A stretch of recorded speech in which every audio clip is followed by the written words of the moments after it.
Kayla Estrada pinuntahan ng mga kaibigan sa kanyang bahay at sinurpresa ng mga birthday cake para i-celebrate ang kanyang 29th birthday.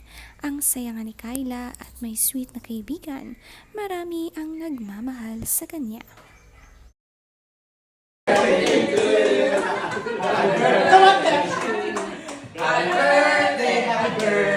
Happy birthday to you.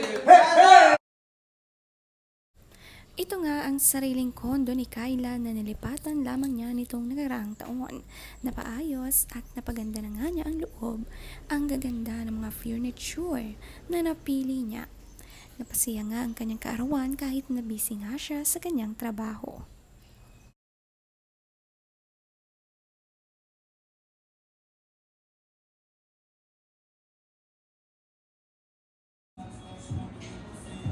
Pahimik ko.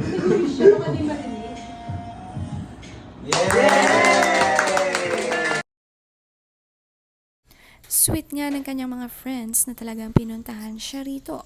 Binati din siya ng kanyang kasama sa trabaho na si Maris Racal.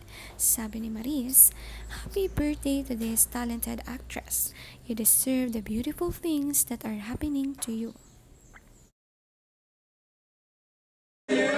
Happy birthday to you. Hey, hey! Happy birthday! Almost 30s na si Kayla pero parang teenager lamang ang kanyang looks. Batang-bata tulad ng kanyang ina na si Janice de Belen.